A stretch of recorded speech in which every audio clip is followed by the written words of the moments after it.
What up, my freaks? RuinusInsight here with part 20 of my Total War Warhammer 3 modded Miao Ying Immortal Empires campaign.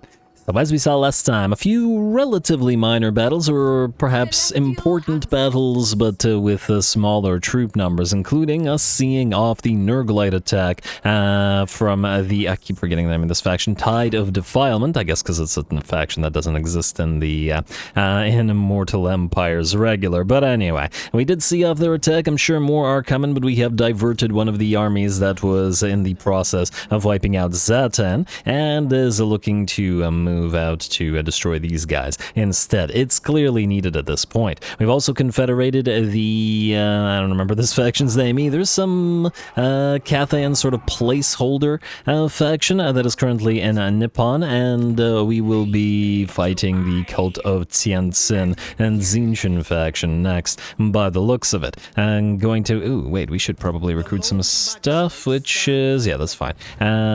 We may need to send an army down here. I hope that they don't have another stack or two here, because we have no armies to defend this location if they come on down, but we'll see. Miao Ying is not that close, but somewhat close if necessary or if needed. We might also, if we feel like it, want to fight the Sons of Tra Tomb Kings, just because they're kind of sharing territory here, and there are other Tomb Kings like the Exiles of Nehek that we could potentially ally with. Anyway, let's see what we got to do this turn, shall we? Don't remember if anybody was left unmoved at the end of last episode. I'm not entirely sure that anybody was, in fact. Logistics are obviously sticking around, and frankly, everybody on the wall sticking around, because we got the Bastion threat coming up again, and yeah, I think we're okay.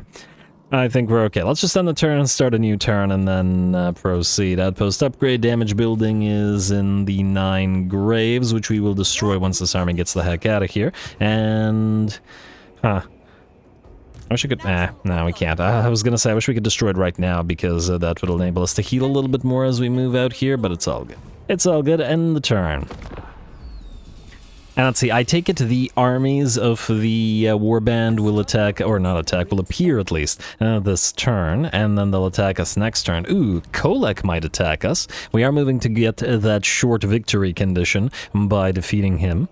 Or destroying his faction, generally speaking, but that includes defeating him, so hopefully he's brave enough to attempt to attack us. He is not. Okay, well then I guess we'll just have to hunt him down the old-fashioned way. It was always going to have to happen to some degree. Especially assuming that he doesn't only have one army. Anyway, ally begins outpost construction. Settlement receives plague. Oh, 2 settlement plagues at the same time. Fortunately, the Jade Dragon's Edict is the anti-plague edict, and it's the one that we've been using this entire time, but it's still annoying. Anyway, trespassing warning ignored.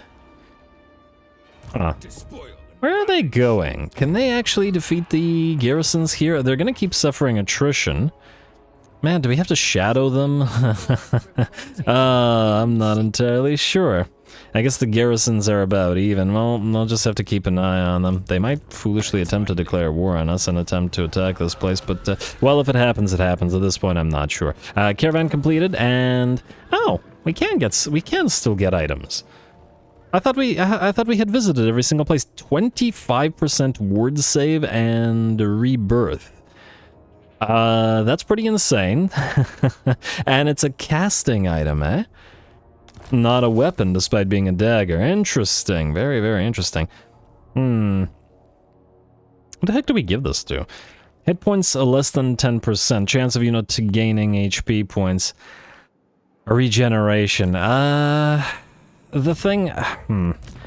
Miao Ying, you're currently using the Trickster Shard. You know what? I think I'm going to give this to Miao Ying for now, because she's sort of, well, not sort of, but the leader of our faction. But I might swap this out. I don't know if she actually really needs it between all the stuff she has, but it may be the case that she casts the least when in dragon form, and only generally casts when we need healing, so she might not need an actual casting item. Actually, speaking of Miao Ying, go grab that fell cargo, would you?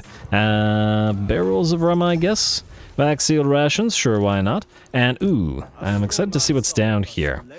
I don't know what's on this little island. This little Monkey King's Servants of the Blood Nagas, Isle of the Monkey King.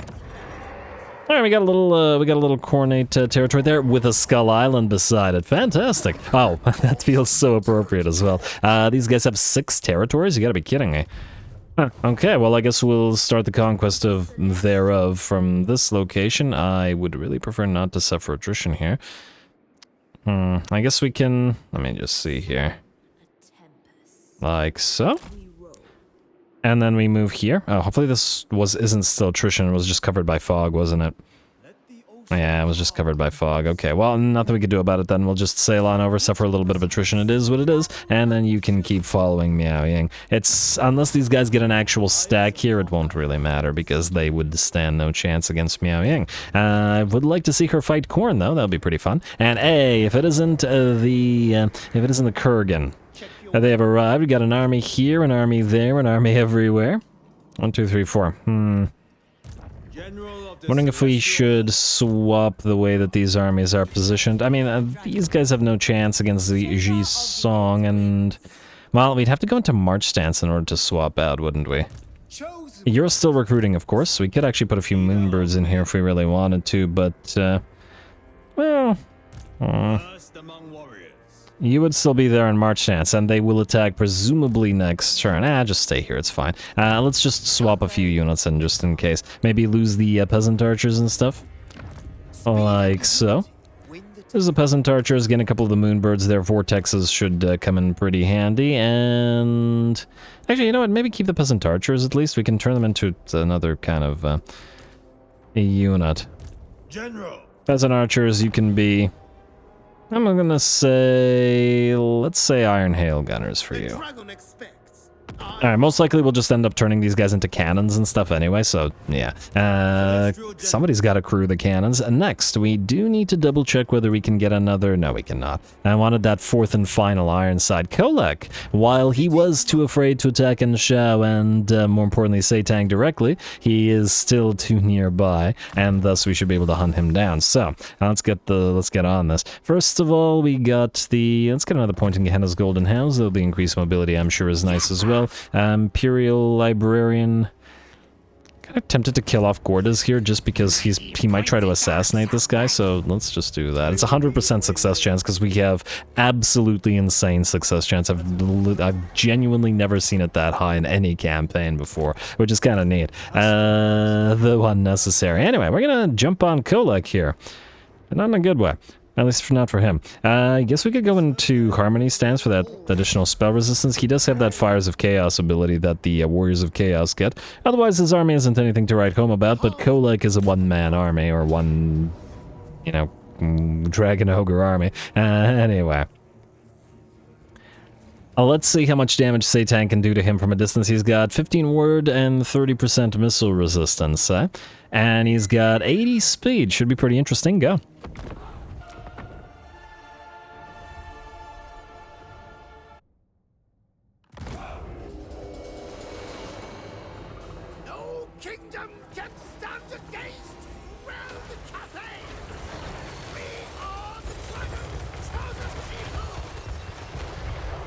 Alrighty, here we go. Here we will seek to answer that age-old question. How many arrows from the face, to the face can Kholek take from Setang? And let's see, I think he managed to land one and missed one, and the one that landed hit him for 750 HP. I also noticed that Kholek isn't healing, so he has no regeneration. Setang, did you really miss 2 arrows?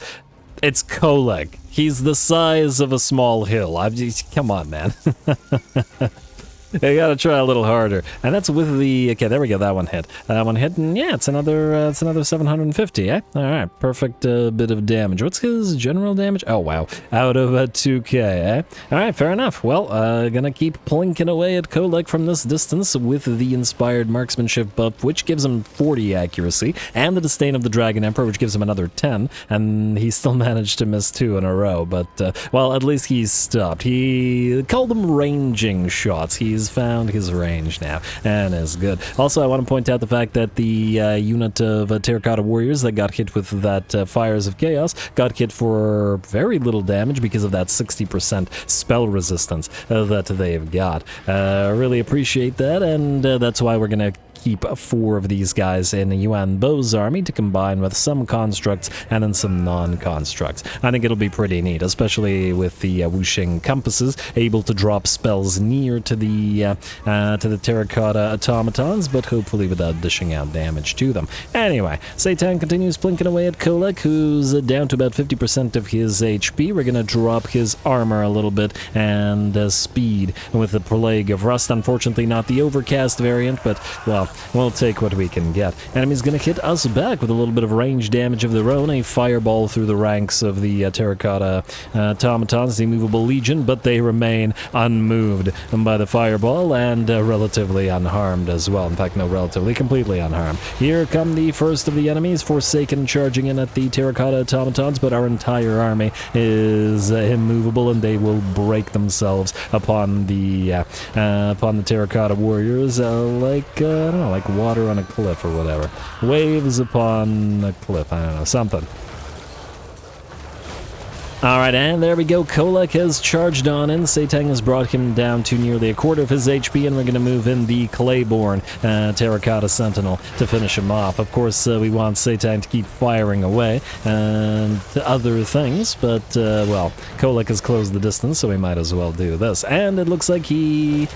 Well, he's hitting really hard, but will he be able to do anything to the Clayborn? I'm not sure. Between Restore and the Inspired Defense and Inspired Attack, he should be able to hold the Mountain God off. 99 melee attack, and this is the Terracotta Automaton that has poison on him as well, so that's helping out a little bit, I'm sure. Just trying to watch those sync animations. We've seen many a Chaos unit break upon the Terracotta Automatons previously, and I imagine that hasn't changed. Anyway, it looks like the Terracotta Sentinel has dealt a little bit more damage to Kholek, who is now booking it on out of there. The other enemies have failed to reach or breach the ordered ranks of automatons, who are still, once again, surprisingly ordered. Don't know who Seitan was firing at there, but I suppose it doesn't matter over much. With that, the battle is nearly ours. Kholek is coming back by the looks of it, but Seitan will shortly turn and start firing upon him again. And besides, the balance power is at about 90% in our favor, and the enemy has achieved absolutely nothing so far. Oh, maybe that fireball will knock out a few terracotta warriors this time around. No, still 140. Gotta love all that bonus healing we got, or that spell resistance rather. Kholek is returned and is charging in. Weirdly, the Terracotta Sentinel was just standing there. Huh. This is gonna be a desync, could it? Where's Seitan? Oh, it's a desync. Oh, I wonder why that's happening. A very minor one. I think at this point Kholek was dead, and thus Seitan should have been moving to fire upon him. And as soon as Kholek died, the enemy army routed. Super minor desync though. Everything else is happening as normal. Weird. Maybe it's some kind of critical blow or ability from Seitan or something that killed Kholek when I played it, but then didn't kill him in the replay. Next time I'll try not doing the ability. Not that it matters over much. Anyway, with that, the enemy army breaks either way, and the battle is ours. We don't get to see Kholek sniped down by Seitan, but I mean, we saw him take all those kits already, so not a big deal. And trust me when I say that he did, in fact, snipe him.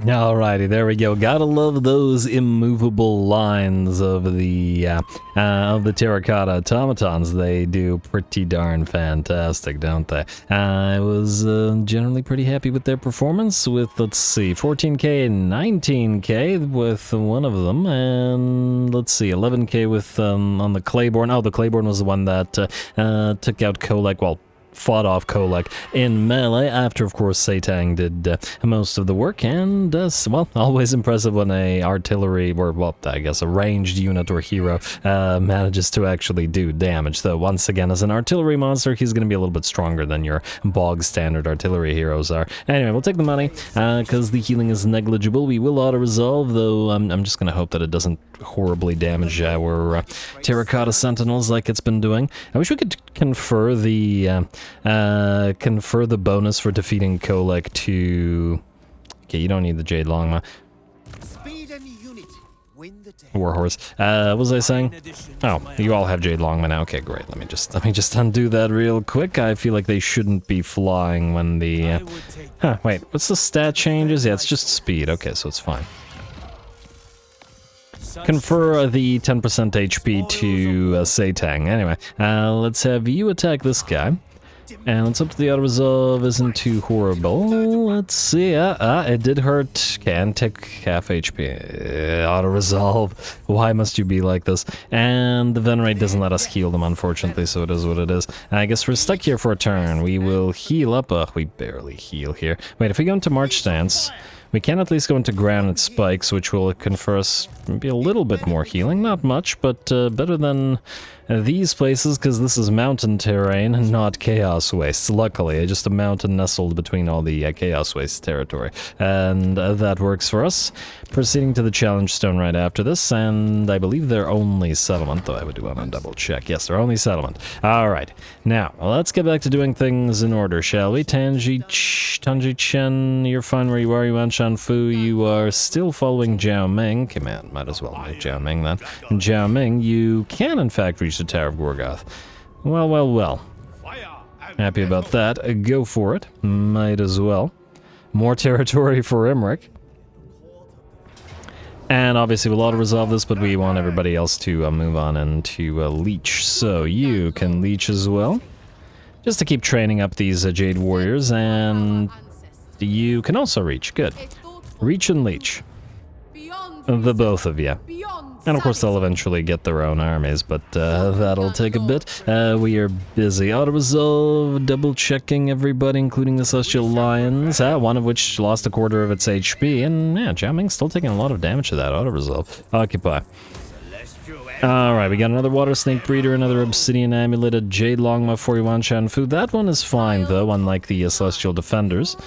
And you can't heal anymore, so yeah, that is what it is. Can we briefly build something here that'll enable us additional casualty punishment rate? 1%. Oh, I'm already getting spoiled by Nakai having great replenishment on everybody with the basically non-existent casualty replenishment for Cathay.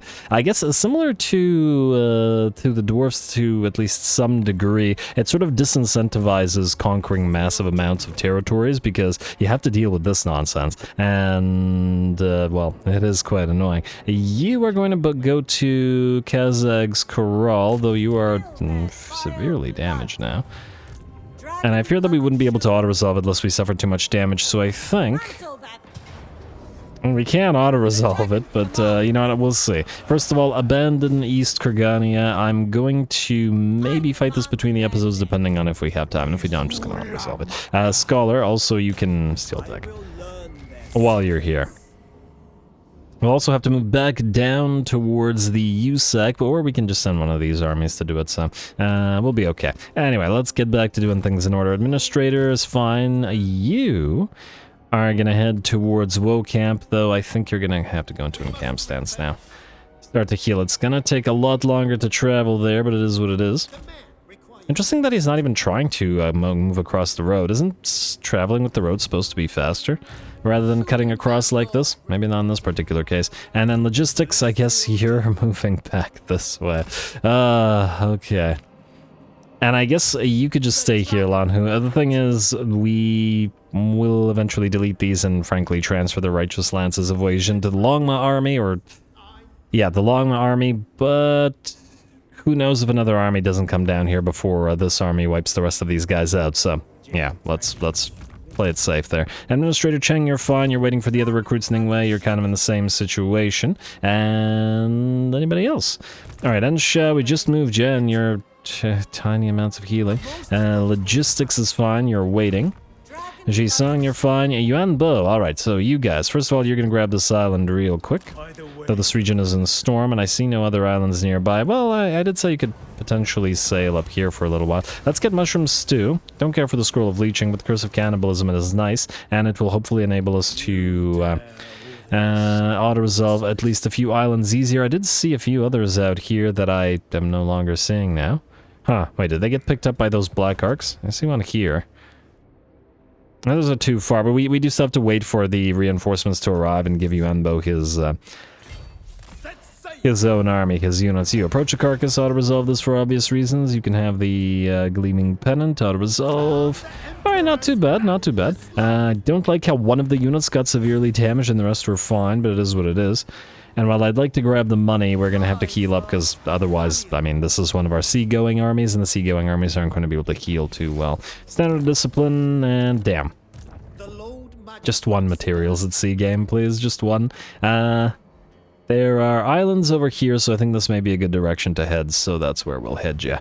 I don't know whether we should risk march stance, however, simply because we might get attacked by somebody here. The Dread Fleet is nearby. Gentleman Jenkins, because it could very well attack us, as those guys love attacking, yeah. You were waiting to get 8 points in order to get the Art of War, so we can't go unyielding, but we'll want to as soon as we, you know, have the capability of doing so. Anyway, and let's get back to doing things in order. Admiral Muji Peng, you go to... it's Mysterious Island, okay.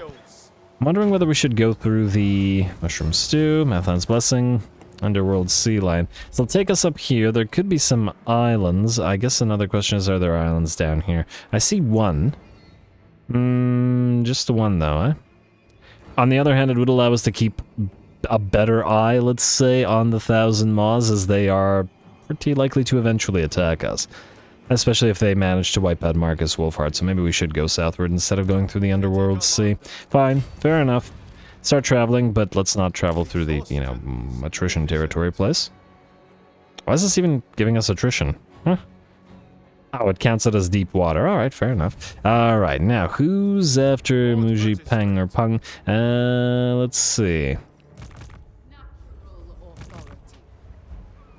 Oh, right, these guys. Okay, so you need the drum, but otherwise... Okay, let's go here and grab all of this. It's just random troops. I'm not making a particular themed army or anything like that. The extra troops here will eventually be sent out to... How many turns would it take to grab this island? Oh, you know what? Go here to the island, grab it, head back to Mikaze, and then go to the hidden village afterwards. Also, I'm hoping that the Golden Order doesn't come in and take these territories. Power of Rage, perform better in battle. Ah. Oh, damn. That actually took you out of range of the island. That's not great.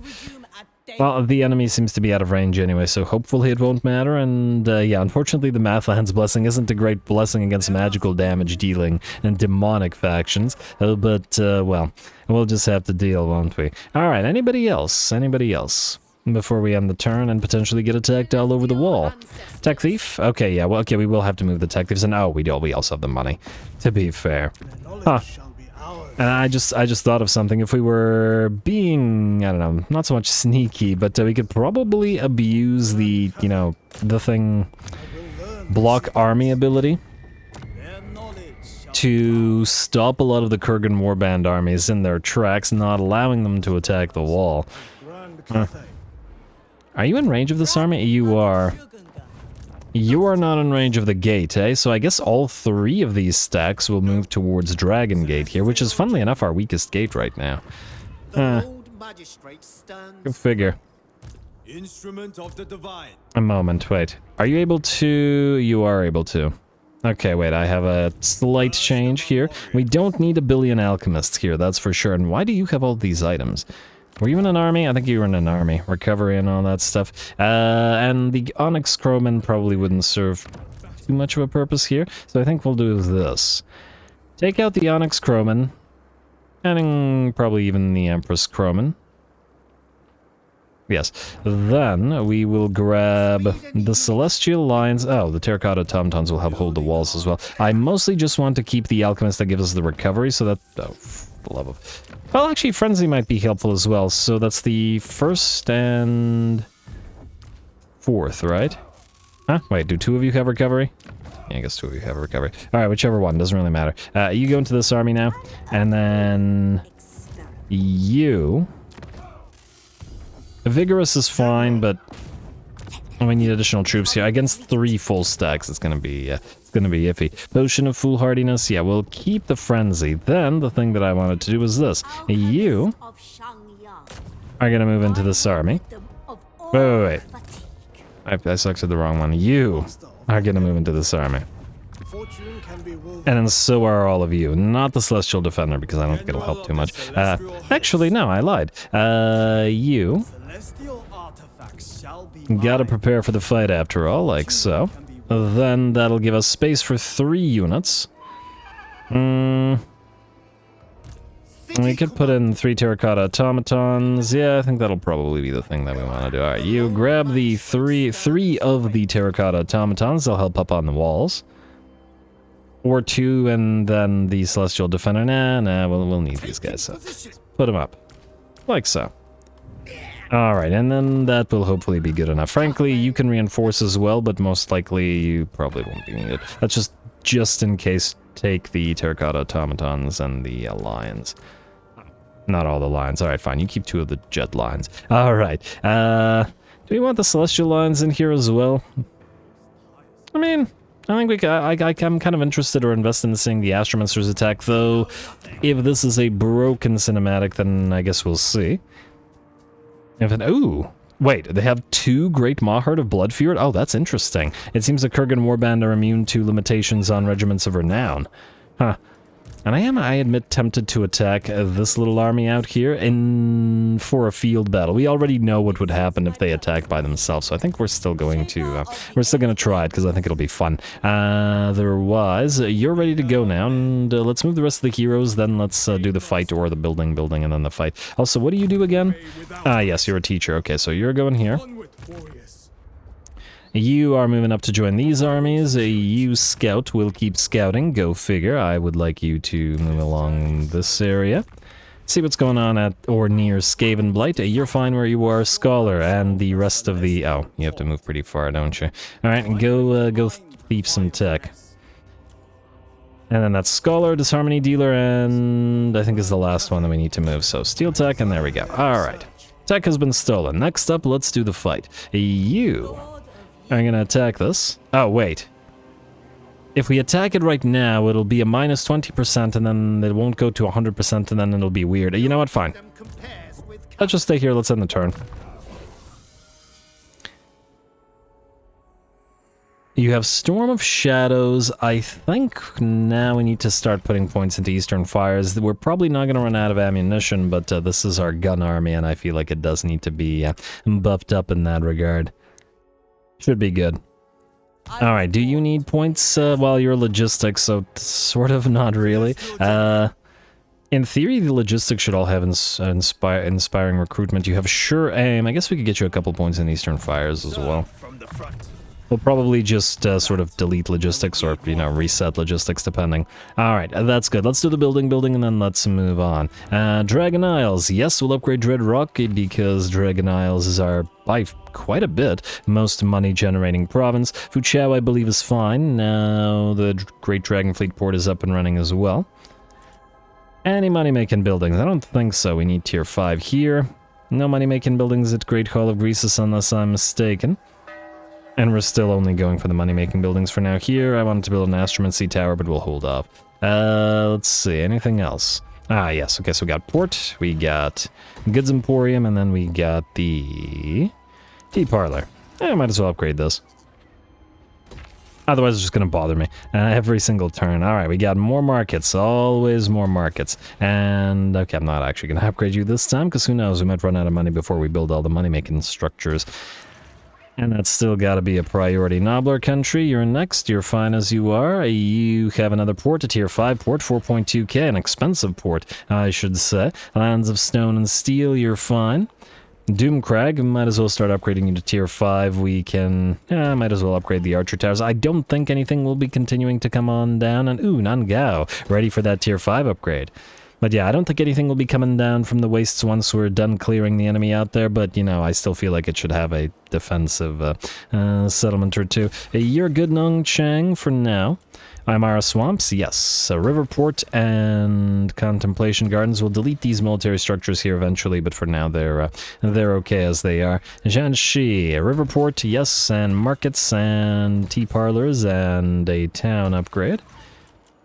We still got a little bit of cash. Ruins End, still the most rudely named settlement. Gem factors and port, and yeah, we should build the walls here. This is kind of defending our territories. I mean, it's unlikely that anybody will travel all the way through Imric's territories to get to us, but you gotta admit that Tretch is still relatively close by, and he could try it. I wouldn't put it past him. Especially since it feels like it's in Tretch's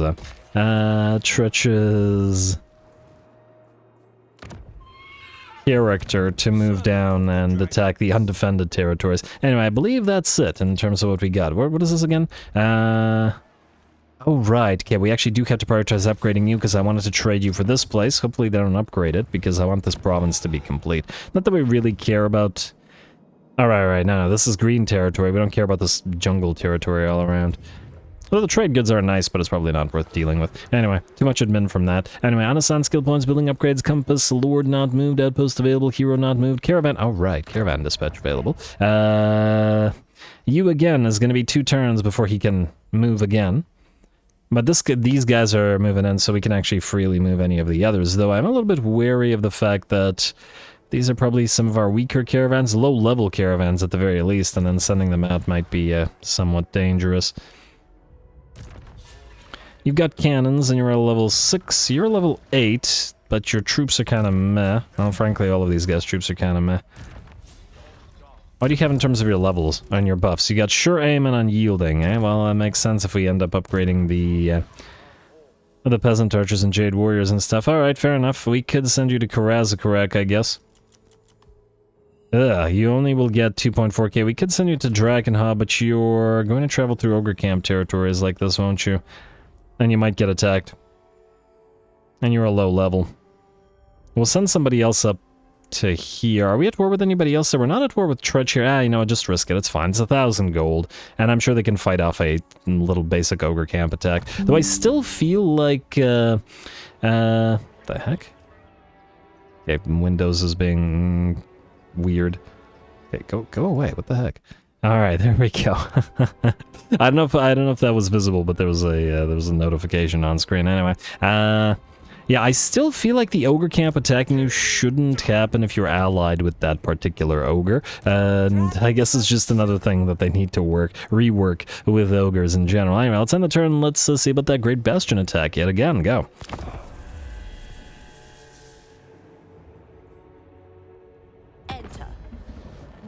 Defenses are lowered. Well, if it isn't Mr. Ogre Camps, you want us to join war against these guys? We just pieced out with them to defend our territory. Hopefully they will just continue taking attrition.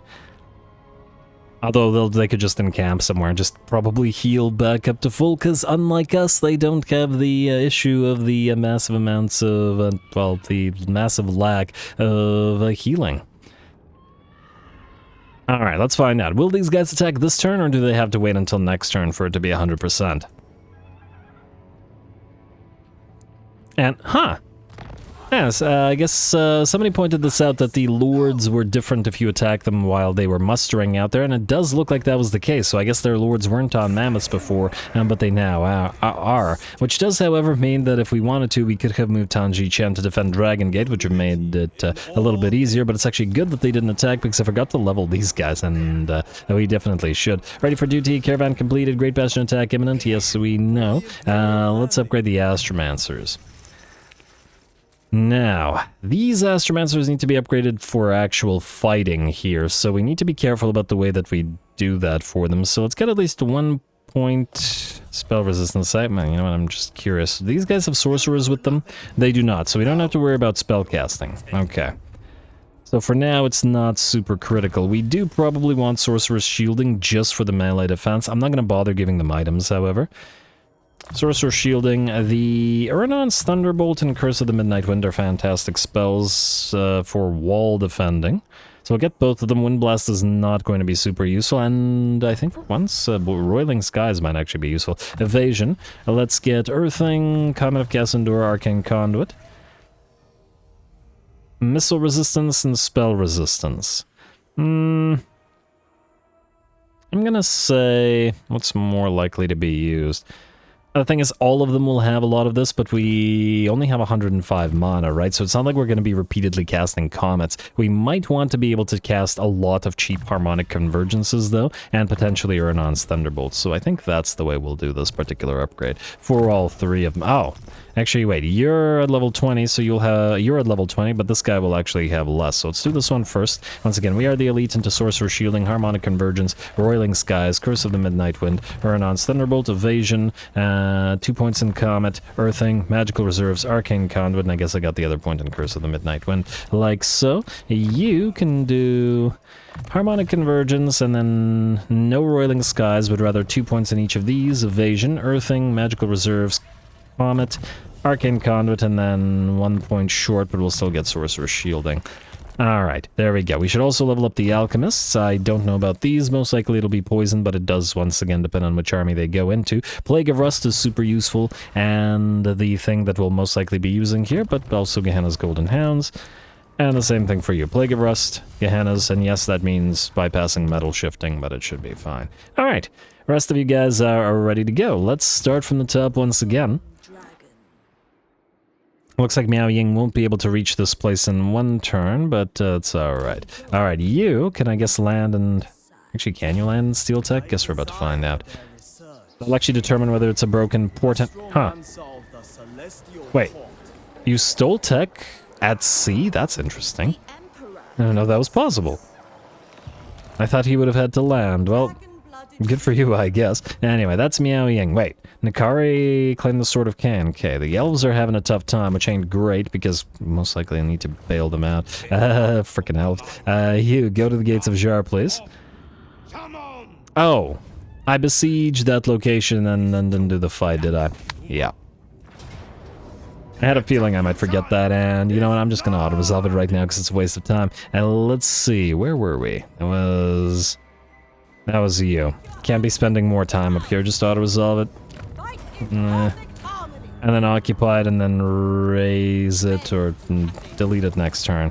Hey, another water snake breeder, a wyvern bone bow. I think we've been deleting lately, and I think that's not going to change. Anyway, you can camp for at least one turn while we move out here. Hopefully you don't pick up a plague. Also, we should move logistics to you, like so. Gotta be careful about getting hunted down by this guy. Also, you can steal tech. Probably could have actually blocked the army as well. Anyway, you continue moving to Woe Camp. I would love to see what's going on over there, but can't right now. And where the heck are you going? This little faction is so irritating. It's kind of impressive. You guys, keep following Jiaming. We'll auto-resolve this again. Actually, you know what? Keep the lines back. I fear that they'll die if we auto-resolve it. And I don't want to deal with them being at like 1 HP. Alright, you're gonna need to heal after this because the auto-resolve is being obnoxious. Occupy. The things we do to help out Emmerich. And somebody got a mount of some kind. I'm just going to assume it was the right one. And camp, no dice. And just move out here then. And do we want to trade the Tower of Gorgoth immediately? I mean, I guess we do. I'm just a little bit weird. Oh, wow, Emmerich. He took Mount Greyhag, but... he probably will lose his main stack to Trutch now. And he's fighting Clan Moors as well, isn't he? You know, later on, we might... wait, is he fighting Clan Moors? No, he's not. Who the heck's Clan Moors fighting out here with all these armies? They are fighting the Crooked Moon Mutinous Gits? Alright, fair enough. You keep fighting those then. I'm perfectly happy with that. Emmerich, you can have... Huh. We might actually... wait. I'll leave the settlement this way. Gates of Jar and Tower of Gorgoth. I think we might actually heal more by giving this guy Gates of Jar and Tower of Gorgoth. Don't take his money. I was about to say we could probably give him some money in order to... he doesn't want a military alliance. Give him some money in order to... okay, hopefully the ogres don't hate us for doing this. I guess we'll find out. This will be masterful. In order to fund his armies and all that. Anyway, enjoy that, Emmerich. And yeah, they don't like the gifts given in the treaties with Knights of Calidor, but they are starting to slowly like each other. We did force them to fight kind of the same enemies, so it's kind of working, so maybe that'll go away. Anyway, the administrator still needs to recruit, so you guys are just gonna sit on here. Huh. I guess what could also happen is this guy could actually move towards this gate instead. This gate looks like it's not going to be attacked by anybody. But I'm pretty sure Jisong can hold with all that range in her army, so I think she'll be fine. And we'll leave the administrators alone, and Shao, you leave the place and encamp, and then proceed all the way to the Challenge Stone, Imperial Librarian. Finally, a not 100% chance. And because you killed off Gordas, or, well, no, and an actual failure. Haven't seen one of those in ages. They're just too good. Alright, anybody else? Administrator, you're fine. Ningwei is... Whoa! Ningwei is not fine. You are going to back off towards the ogres. Redouble your speeds. My privilege. I mean, we could have probably attacked this now in retrospect, but no, well, whatever. It's kind of a boring army right now, and I want the army to be maxed out before we go, and that's what one of the things that these guys are doing. And we're recruiting for the various armies. Logistics, you are fine. Yuanbo, oh, I just remembered something. Before Yuanbo, we are recruiting some cannons here. We need one more cannon, I think. Let's just do 2 more cannons, just in case. I didn't really do a proper count of how many cannons this army was going to need, together with the peasants, but... If anything, we need a 4th lead belcher, or will need a 4th lead belcher, and then eventually that'll be fine. Go here. Most likely we'll need an alchemist in the army as well. And we'll have to figure out which kind of alchemist would help the peasants. For now, we can put the gate master in there as well. We do have a gate master with Jiao Ming, do we not? We do not.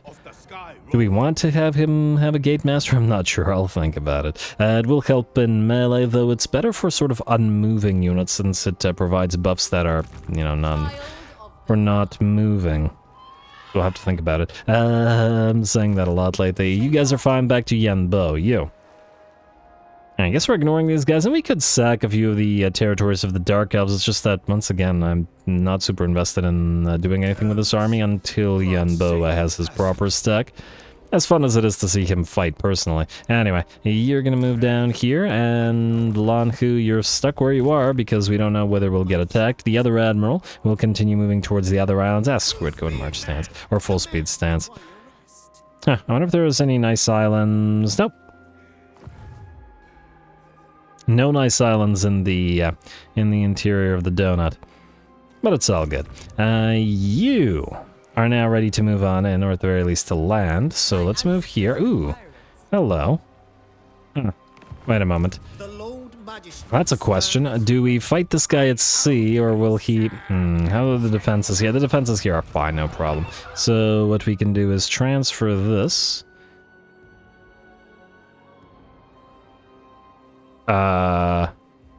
Luzanonyx Crowman, I guess. And then land, and then you are going to try to move towards this enemy army. We'll see if they're willing to fight us at sea. Frankly, at sea they can't teleport ambush us, so this might actually be the superior option. Alright, kind of a happy accident there. I guess we gotta end one more turn. Okay, after the building, though fortunately this turn there won't be much, so it won't make too much of a change. Let's make sure that we move the heroes, however. I know a little bit of admin in this particular episode, but you gotta do what you gotta do and all that. Crookback Mountain, and my lord, it takes 1,000 gold to steal tech, but, well, we gotta have our researchers researching, so... Alright. Who else? Scout. Okay, we do actually have to move the scout, because I do still want to see what's all going on here, and find any islands or any locations with a lot of islands nearby. Rest of these heroes we can leave alone. I don't remember who you are, whether I was going to keep you. Alright, unstoppable charge. I don't particularly like that. You can go away. Well, actually, you know what? No, you can't go away. I would like to use you as a scout, so stay here. Huh, these guys are moving towards these guys. Possibly or probably good. Kind of interesting that they're moving towards them. Oh, they pieced out with the Tomb Kings, and in fact, they kind of like each other, despite, you know, spending the last many turns fighting. Good for them, though. Let bygones be bygones. Steal tech, and let's spend a few more K on stealing that tech. And Disharmony Dealer. I believe you were the last. Alright, now real quick, let's do some building. I know that we got a few tier 5s up and running, but it's the money-making buildings that we want to prioritize still, and any tier upgrades for any territories. Alright, as usual. Obviously, our military infrastructure is doing pretty okay without any further intervention right now. So we just gotta do the stuff that is the most critical.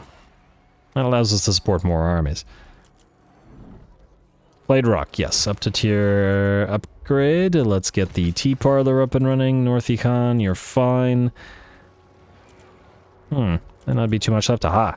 Alright, Vintner, definitely for the wine, and we will definitely want to upgrade this stuff here. Good. Alright. Nangchang Basin, yes to you. You already have the Goods Emporium, or the market, or whatever it's called. Definitely upgrade the exotic animal market. I'm a little bit tempted to build some walls in that particular location, because it's far away from the rest of our territories, but we're gonna have to wait and see. Keep upgrading, in the meantime, Yuan Bo's territories and the market here. And we are, in fact, starting to run out of money. City of Spires.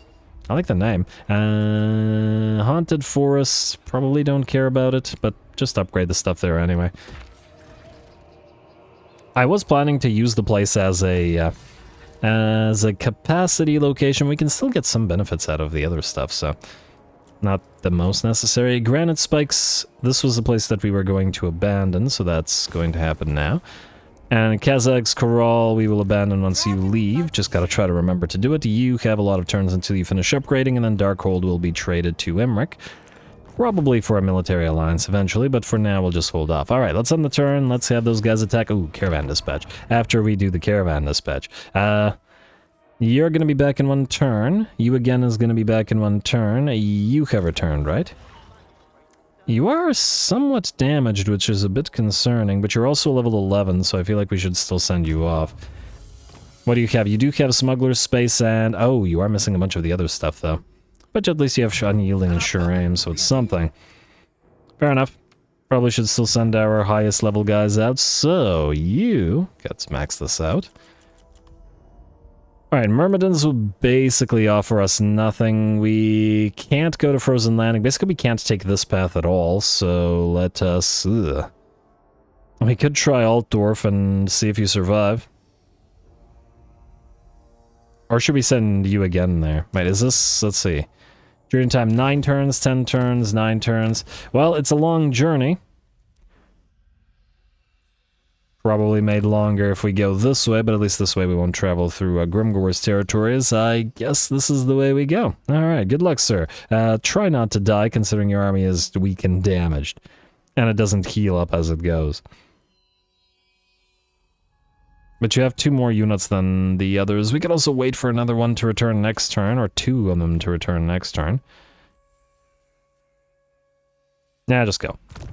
Too lazy to redo that. Alright, skip, outpost upgrade available here, not moved, compass selection available. That's the end turn. Here come the attacks.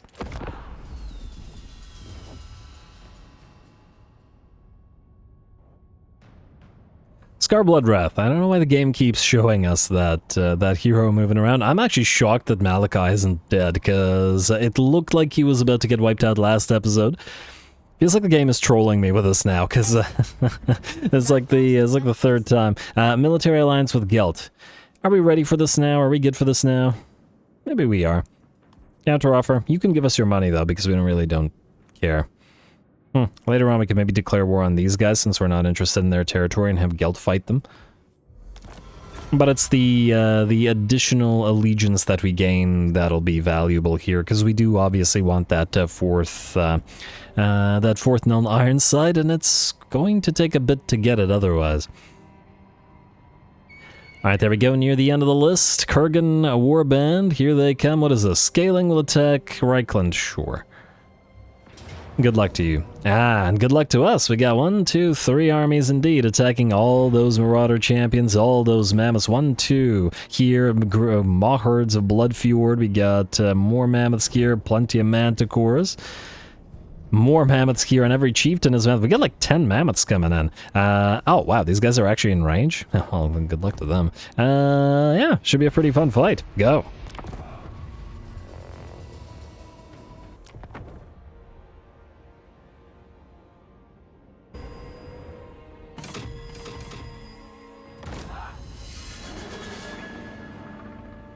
soldiers! You are the backbone of Grand Cathay. The true bastion of this country. Show our enemy that Cathay's soldiers are to be feared! Alrighty, here we go. I am very excited for this particular battle. Last time we faced off against 2 stacks and just had enough ammunition on the units on the units on the walls to deal with them. This time we're facing off against 3 stacks, and there's a distinct possibility that we won't have sufficient ammunition. What we do have, however, is a bunch of different troop types that we didn't have there, which should be pretty interesting, including 3 Astromancers and 2 Moonbirds backing them up, and we'll see how well they can establish air superiority as they head towards the enemy Frost Dragon and the enemy Manticore as well. They'll surround them. They'll also get a massive debuff on them, both dropping their melee attack and defense down to 0. A combination of the Curse of the Midnight Winds, massive debuffs, and then of course Roiling Skies, the passive, which is a 25 melee defense reduction as well, meaning the enemy air units are going to be super fragile in between the Moonbirds and the now arriving Jade Longma. The enemy air units are going to be obliterated. Like so. Alright, the Manticore and the Dragon are down, but here come the enemy infantry and the Mammoths taking grenades, taking shotguns, and taking quarrels to the face as they approach. This is, of course, just the first wave, and we expect to see this first wave off with, I'm going to say, decent ease, but it's the next waves that we're going to have to worry about. I think one of the really nice things also is that since we're recruiting units on the Bastion and putting them in the armies that are defending the Bastion, we're just getting very different armies defending the Bastion each time, which is pretty fun. Keeping it nice and different and giving them big epic battles in these sieges, which I really like. Anyway, the first of the enemy Marauder champions are arriving, getting closer and closer to the walls, but that's just fine. At least for now. Once again, I'm not super concerned about this first little set of armies. We also do have something that will help us quite a bit as the enemy attempts to actually climb those walls. Those units that are healthy enough to actually make an attempt here will get hit by the Moonflare Vortex ability of our Moonbirds.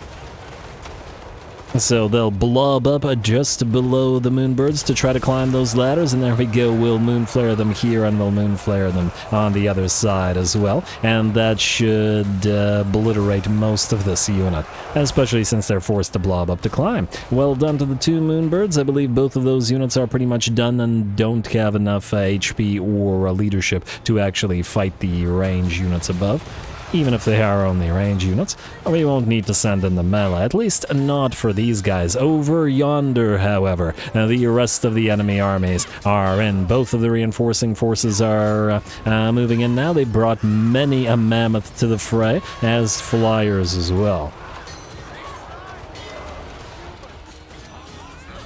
Alrighty, it does look like a few of these Marauder champions actually did manage to make it, so good for them.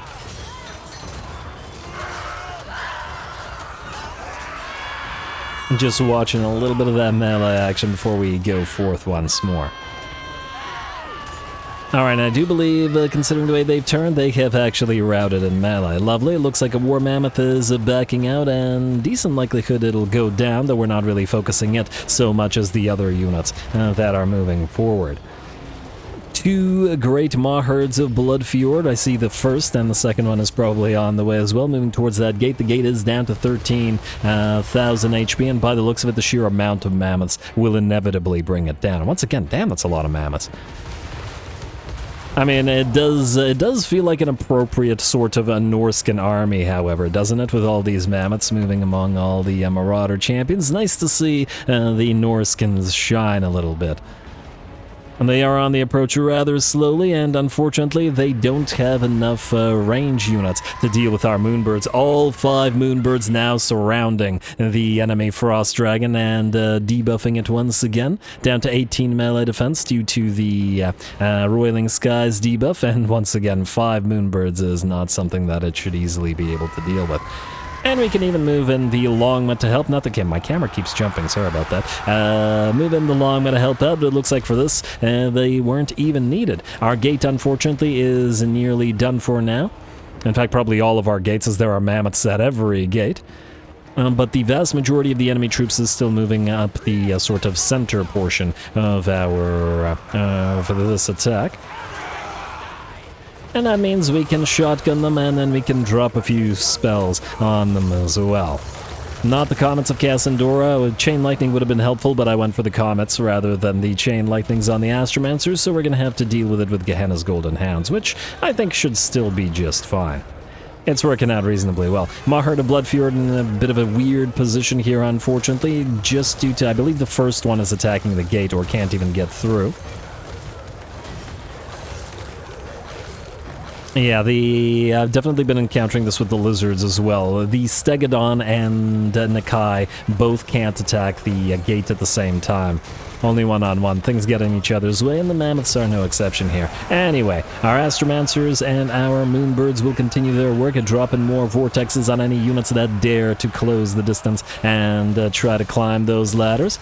Very effective for this defense. Certainly seems like a good idea then to keep a few Moonbirds around in at least one of the gate defending armies, as this seems like a very effective strategy. And of course, as the enemy runs away, they'll take more shotgun blasts to the face. Of course, they have breached the gate or gates. I believe both gates, in fact, at this point have been breached, and the mammoths are in. This one, unfortunately for the mammoth, lost to the Terracotta Sentinel. But there are plenty more here. Alright, sorry if you hear any errant noises. There's construction outside. Wait, I didn't think construction on the weekend? Okay, well... Once again, can't do anything about that. And yeah, the mammoths are in force now. Jade Warriors and Jade Halberds alike and defending, and we did have our Celestial Dragon Guard up on top of the walls, and they're going to come down and help out against this as well. Lest the Marauder Chieftains corner and kill off our Celestial General. Still more troops are heading in, more reinforcements are arriving, more aerial units, more marauders, Fimir, skinwolves, trolls, mammoths, a little bit of everything. I'm going to drop some bombs down upon them from our Skyjunk and once again continue our air superiority as the Moonbirds move to fight the Manticores up in the air. I don't know why this one dropped down from the sky below. They do that sometimes. It's kind of bizarre, but it's fine. We'll get it out of there shortly. And since the enemy wants to move through this gate, a gate will still force the enemy to blob up in order to try to get through it, and that's a couple more Gehenna's Golden Hounds in the enemy's way as we do. One Manticore, I believe, has been defeated, the other one about to follow suit shortly, though more reinforcements are still on the way. And still more units are attempting to climb, but if they should start to succeed, we'll simply send the Moonbirds back there to deal with them once again. If you're wondering where the Jade Longma are, they are or the Great Longma Riders are chasing down Marauder Chieftains and breaking mammoths that have moved inside the settlement and then are running instead of back out inside the settlement. You gotta chase them down after all, and mammoths just keep on coming, don't they? Go figure. Alright, does look like we still have decent ammunition on our Iron Hail Gunners, which are certainly shotgunning up a storm. They've been as good as the Nan Gau Grenadiers in this particular campaign and have been very, very effective, whether on the wall or off it. I think this campaign is the most I've ever used the shotgun units. Even more than blunderbusses with the Chaos Swords, but whenever using blunderbusses I feel a little bit bad because they're so strong. These guys, I think, well, at least in vanilla. In SFO, it's a lot less, awful. Anyway, more enemy units are coming in, but we are out of mana for the Gehenna's Golden Hounds. That's alright, though. This seems to be the Great Moonbirds show, and they will drop 3 more vortexes on the giant pile of Marauder champions below. The enemy armies, it seems, sacrifice too much in terms of wanting to go for the Marauder champions rather than the more basic troops, as normally one of these armies would have a lot of the javelin-throwing Marauder hunters with javelins. but they've been replaced by the melee Marauder champions and thus are getting obliterated by the Moonbirds, who the enemy has no recourse against. And this has been an extraordinarily bloody gate defense, 10 minutes straight nearly, or 9 minutes straight, of the enemy just assaulting this gate and still failing to get through. We have taken a little bit of damage on the Jade Warriors and the other units here, but have moved down the Celestial Dragon Guard and the Automata alike in order to try to deal with the just sheer amount of mammoths that broke through. While we were able to use our spells and vortexes to keep the troops back, obviously we couldn't do the same for the mammoths. Fortunately, though, by the looks of it, the enemy army will shatter at last, and the battle will be ours. The mammoths that remained will be gunned down by all of our units, and so the same for the enemy Marauder champions. Suppressed and shotgunned in the back, the Moonbirds and going after one of the other mammoths, and we are going to make sure that we bring all the big boys down so that we can auto-resolve the rest of the enemy armies. A really nice fight, and no desyncs whatsoever this time around. I am not entirely sure why. I'm a little bit concerned that it might be Satang, because I remember that the desynced battle was one where we had Satang up here. And I think that was the only desynced Bastion battle, and we just had that minor, super minor desync where... in the previous fight, so it could be that Satang has something, one of his abilities that causes desyncs. I'm not sure, because we've not encountered any other desyncs throughout this campaign. Yeah, next time I run Satang, I'll try not to use any of his abilities, and we'll see if that changes anything. Anyway, with that, obviously, battle's ours, and pretty well at that. A few units on the wall took damage. We can see the crossbows and the grenadiers all ran out of ammunition, and we did basically have to defend that gate. We saw the massive difference of the first army, which was essentially destroyed long before most of them reached the walls, and then the second and third armies, once we had run out of ammunition, were just hankering to breach that gate. And while the living battering rams of the mammoths managed to do so quite well, the rest of the enemy units got obliterated by our Moonbirds and by our spellcasters. Alright, damn it, I started yammering away. I hadn't realized that I hadn't turned the recording back on after I had finished fighting the battle.